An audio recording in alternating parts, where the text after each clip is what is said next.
There's a pattern that shows up so consistently across powerful people, across history, across industries, across cultures, that once you notice it, you can't unsee it. It's this: the more genuinely powerful someone becomes, the fewer real friends they have. Not allies, not people who call them by name and laugh at their jokes and show up to things. Those they often have in abundance. Real friends. People who know them fully, who tell them the truth when the truth is inconvenient, who would still be around if the power disappeared tomorrow. Those people, for most genuinely powerful individuals, are almost nowhere to be found. And the instinct, when most people encounter this pattern, is to read it as a cost, as something power does to you, as a kind of sad tax you pay for success. Machiavelli didn't read it that way. He read it as a mechanism, and understanding how that mechanism actually works changes the way you see not just powerful people, but the entire structure of your own relationships right now. Before we get into what Machiavelli actually observed, let's name the conventional story, because it's the one most people are carrying and it's getting in the way. The conventional story goes like this: power isolates because it corrupts. People who accumulate power become paranoid or cold or too busy or too important to maintain real connection. The isolation is a symptom of something going wrong inside them. That story is sometimes true, but it's not the whole story, and it's not even the most interesting part. What Machiavelli noticed, and he spent decades watching this in the most high-stakes political environments in 15th century Italy, where the cost of misreading a relationship was often your life, was something more structural than personal. The isolation isn't primarily something that happens to powerful people. It's something that powerful people, consciously or not, create. And the reason they create it has almost nothing to do with corruption or coldness or losing touch with who they are. It has to do with a very specific thing that real power requires of you, something that is fundamentally incompatible with the thing that makes a friendship a friendship. We'll come back to that. First, let's understand what Machiavelli actually observed in the relationships of people who held real power and maintained it, because this is where it gets genuinely interesting. Pattern 1. The loyalty problem. Machiavelli was obsessed with loyalty, not as a virtue, not as something you cultivate because it's the right thing to do, but as a strategic problem, as one of the central unsolved problems of anyone who holds a position that other people want. He watched princes and leaders make the same mistake over and over. They surrounded themselves with people who seemed loyal, people who were enthusiastic and warm and agreeable, and who said all the right things and showed up consistently and made the leader feel connected and understood. And then, when circumstances changed, when the leader's position became vulnerable, when a rival made a compelling offer, when the cost of loyalty suddenly exceeded the benefit, those people were gone. Or worse, they're the ones engineering the downfall. The observation wasn't that people are fundamentally dishonest. Machiavelli was too sophisticated for that. The observation was simpler and more uncomfortable. Most relationships are built on conditions that have nothing to do with the other person's actual character.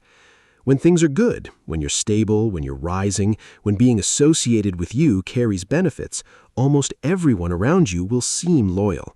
They'll feel loyal. They may even believe they're loyal, because the conditions have never required them to be anything else. Loyalty, real loyalty, only reveals itself when it costs something. And most relationships never reach that test. For an ordinary person, this is a fact of life that's worth knowing but doesn't change much day to day. Most of your relationships will never be tested at that level, and the distinction between conditional and unconditional loyalty won't matter in any practical sense. For someone with real power, or real stakes, or real enemies, the distinction is everything. And here's where it connects directly to friendship. Friendship, genuine friendship, the kind that functions on honesty and mutual knowing and real care, friendship requires something very specific. It requires vulnerability. It requires letting someone see the unguarded version of you, the version that doesn't have the answer, that made the wrong call, that is afraid, that is uncertain, the full picture, not the curated one. And that same vulnerability in a high-stakes environment is a liability. Not because the friend intends to use it, usually they don't, but information about who you actually are, your real fears, your real doubts, your real weaknesses, that information travels. And in an environment where other people are calculating their relationships with you based on your strength, that information costs you. Machiavelli watched leaders who let people in fully, and he watched leaders who kept a certain opacity about themselves. And the ones who maintained that opacity, who kept even their closest advisors slightly uncertain about the full picture, maintained power longer, made better decisions, were harder to maneuver. That's the first layer of the mechanism. Pattern 2. What power actually demands. Here's the harder part, the part most people don't want to sit with. Genuine power, the kind that persists, the kind that survives actual pressure, the kind Machiavelli was actually studying, requires a particular kind of internal independence that is structurally incompatible with deep reliance on other people. Let's be specific about what that means. When you have a real friendship, you share the weight of your decisions. You talk things through, you get perspective, you let someone else's understanding of you inform your choices. You're not alone with it. And for most of life, for most decisions, that's not just fine, it's valuable. It's part of how good decisions get made and how people stay sane. But there's a category of decision that powerful people face more often than most. The kind where the right answer is genuinely unclear, where the stakes are real, where the costs of being wrong are significant, and where the temptation to defer, to let someone else's certainty become your certainty, to avoid the full weight of the choice, is enormous. In those moments, a close advisor, a trusted friend, someone whose opinion you've come to rely on, can become a way of not being fully present to the decision yourself.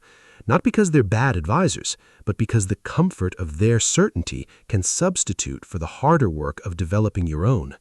Machiavelli was explicit about this. He thought the ability to tolerate uncertainty without needing to resolve it prematurely was one of the most important qualities a leader could have. And he thought that quality was genuinely harder to maintain when you had people around you whose job it was, emotionally, to make you feel less uncertain. This is not an argument against advisors. Machiavelli was strongly in favor of good counsel. He just thought you had to be very deliberate about the difference between counsel, which is specific information and perspective you evaluate and then set aside, and emotional dependence, which is the slow outsourcing of your own judgment to someone else's confidence.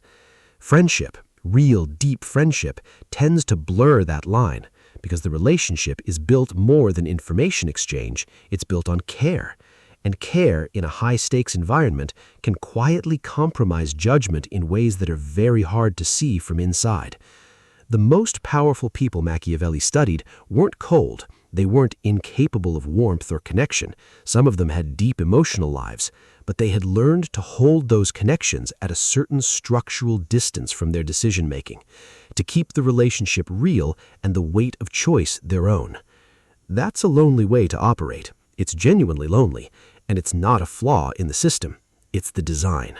There's a third piece of this that doesn't get talked about enough.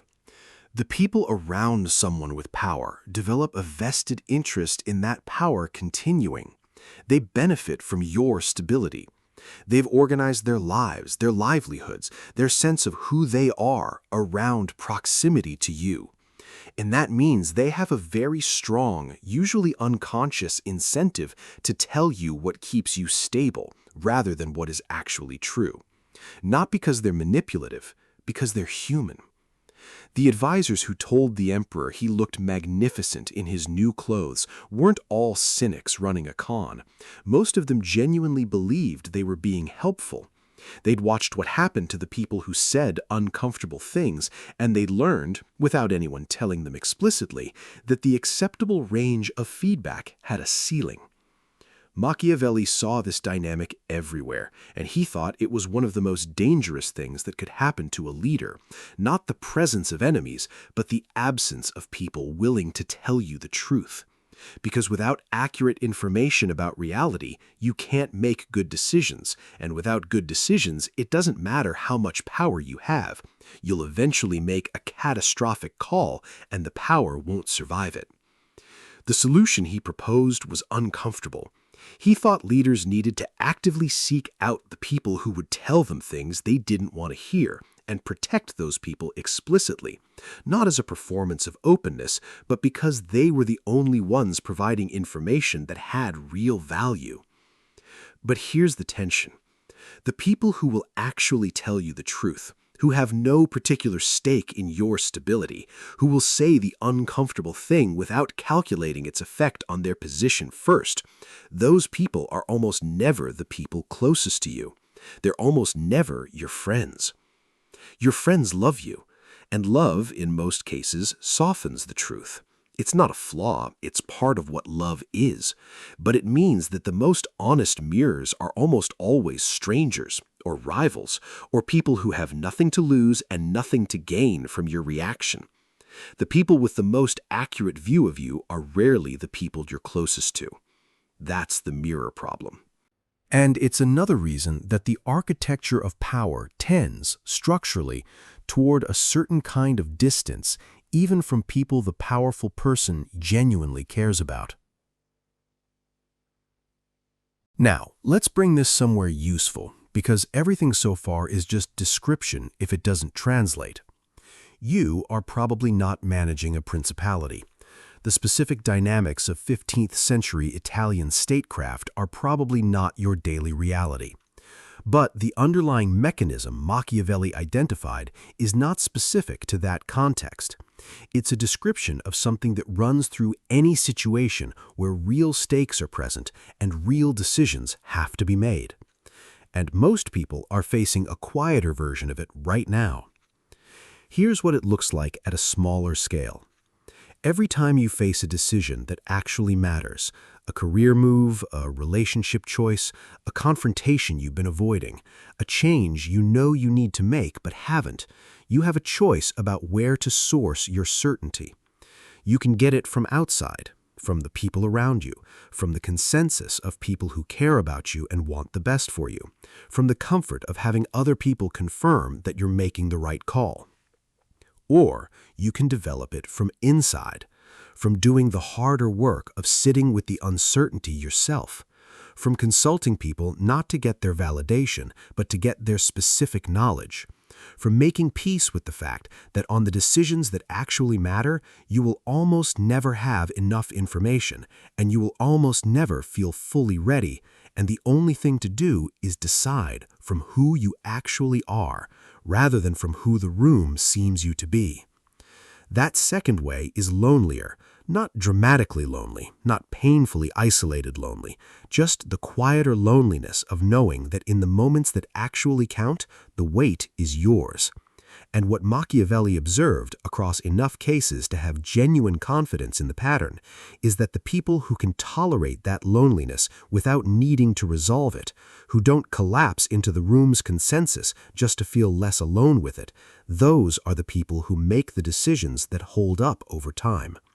Not because they're smarter, not because they're harder, because they've stopped outsourcing the weight and started carrying it deliberately, and that changes the quality of every decision they make. Let's come back to the pattern we started with. The most powerful people tend to have the fewest real friends, and the instinct is to read that as a cost, as a sacrifice you make at the altar of ambition. Machiavelli would say you're reading the causality backwards. It's not that power takes friendship from you.